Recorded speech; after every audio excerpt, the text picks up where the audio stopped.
It's official as we have a massive update surrounding one particular player that not only do the Blue Jays desperately need, but has huge implications going forward. To break down exactly what this update is and discuss, most importantly, what it means surrounding the postseason. We also have multiple other updates, including the plan for Trey Yesavage being revealed. A ton to go over today, folks, and some comments from Kevin Gossman following yesterday's rough loss. You guys have been absolutely fantastic with the support. Quick reminder to hit the subscribe button.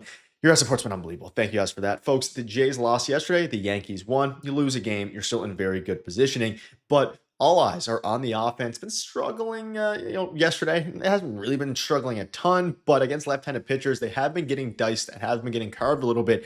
And there's one man who can fix that. And we finally have an update on Anthony Santander. Now, we got a ton of updates on Bichette. I've covered that multiple times the past few days. Today, we got one on, or rather yesterday, we got one on Anthony Santander. And folks, it's official. He is back in the field. So he will play left field, and he played left field yesterday for the first time on his rehab assignment with the Buffalo Bisons. The plan is to play it again today. Santander finally got a couple of plate appearances batting right-handed and felt fine. Blue Jays are shooting to get him 30 to 40 plate appearances on rehab. Folks, he is going to be returning this regular season. At least that's what all signs point to. They have him playing the outfield, and I'll dive into his results from last night in a minute, but he's playing the outfield for the simple reason of they want to keep George Springer DHing. They want to keep everybody fresh. And he is a horrible outfielder, right? Defensively, Anthony Santander, that is. Springer's a little better, I think. But regardless of what the advanced analytics say, you want Santander back on this team. Yesterday was a pitcher perfect reason and pitcher perfect, clear evidence as to why it should be done.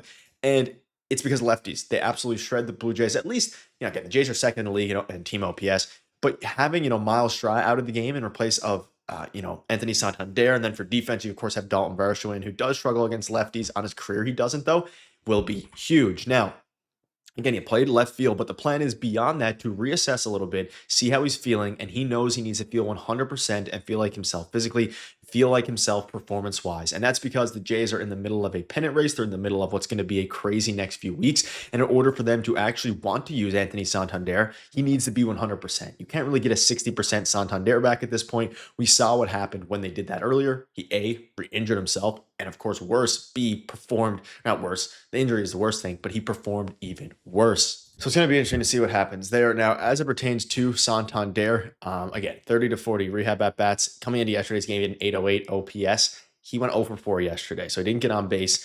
Wasn't great, which, again, I didn't watch the full game, but by all accounts, 0 for 4. They're not looking at the direct, whether he's going 2 for 4, whatever. He hit a home run, he hit a double so far in a stint, but you do want to see some more, contact. He's hitting 182 right now in Buffalo, which is really bad. And ultimately, they probably want to give him, yes, 30 to 40 play appearances down in AAA, but they also want to give him some time with the Blue Jays to actually see if he's worth, adding to the postseason roster. I don't see a world where he returns and he isn't worth it just because of his historic numbers hitting for power. But if he comes back and he hits 180 through, the 5 games left of the year, 6 games left of the year, excuse me, my eyes very itchy, then you're not going to want to really add him to the postseason roster and take that spot from somebody who's been really good, whether that be David Schneider, Joey Loperfido, all these different guys. I mean, Miles Straw, even, he's probably going to he will definitely make the postseason roster because of the matchups and because of his versatility, pitch running.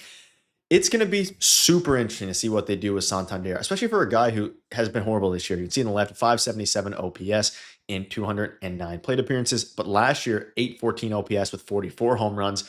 And the biggest piece of info here is that he felt good hitting right-handed. That seems to be, the hurdle is hitting left-handed, of course, but obviously him being good hitting right-handed, they're going to need that against, left-handed pitching. I think that's where he's going to help the most and shine is against left-handed pitching, where this team needs a power threat, so you can't pitch around Vladdy, especially with Bichette out. So it's official on that front. Let us know down below, or let me rather know down below what your thoughts are.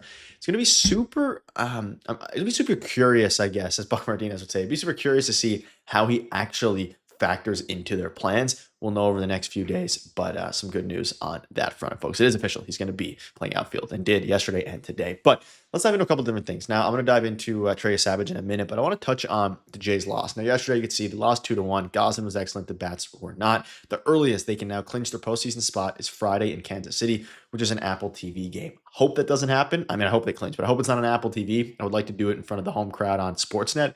But at the same time, it is what it is. Just obviously clinch a playoff spot. I'm not really worried about the division. You're still 4 games up, basically 5 games up with 10 games to play or 11 games to play, whatever it is. My numbers mixed up a little bit, but you're still up pretty heftily, right? And you can't skid or anything like that. The offense has been really bad, but you're 4 games up right now, virtually 5. And of course, they've played a lot of games. I think there might be 10 or 11 games left. Regardless, let me know down below the exact number. They need to do good, and everyone's hurting a little bit. You can see here from Kevin Gosman. Me and Vladdy were talking today. It's like nobody feels good, but let's go. That's kind of what it is right now. Give whatever you got. Their bullpen is absolutely torched. Their offense seems to be a little bit like tired. The actual bats. The batters and the at bats are a little bit, haven't been as good lately, even though they had a good game a couple days ago. You just got to keep fighting, right? Like this team, you can look at it here, like they have, I mean, Baraki's obviously gone now, but looking at the starting rotation, like that starting rotation is good enough to be solid. You add Trey Yesavage in there instead of Ryan Barucki. I don't know, screenshot didn't update, but it's the same thing just with, Yesavage instead of Barucki. You have to, this rotation is great. Kevin Gosman is the game 1 starter. I don't care what anyone says. Bieber game 2, whatever. Scherzer game 3. The team has the capability of doing good.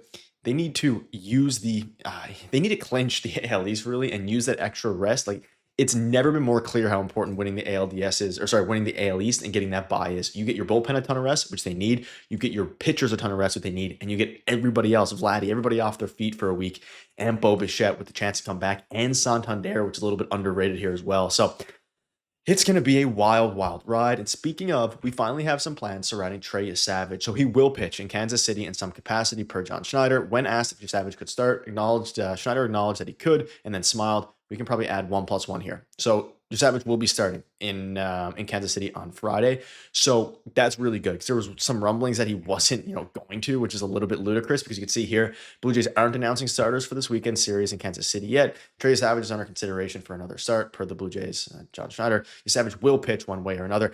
He needs to, right? You don't like, there's no reason not to. It's not like you're Holmes, any pressure. You have to put him out there and give your team the best chance to win. And that's Trey Yesavage. I mean, we saw him. He was absolutely dominant. I don't care that he wasn't stretched out coming into the Toronto Blue Jays like this article I keep bringing up because it, was relevant once, of course, he got called up.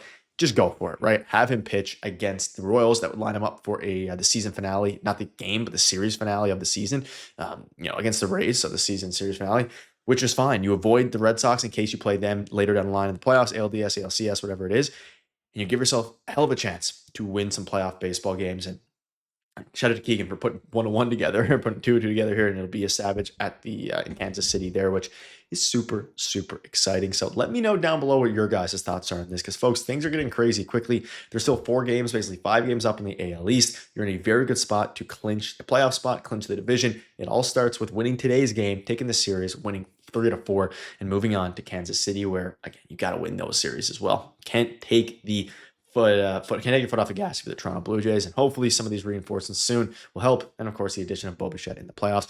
That'll wrap it up, folks. Hopefully you're enjoying the ride. Rough game yesterday. Turn the page today. Very early start, 12:35 p.m. Eastern. You guys are beasts.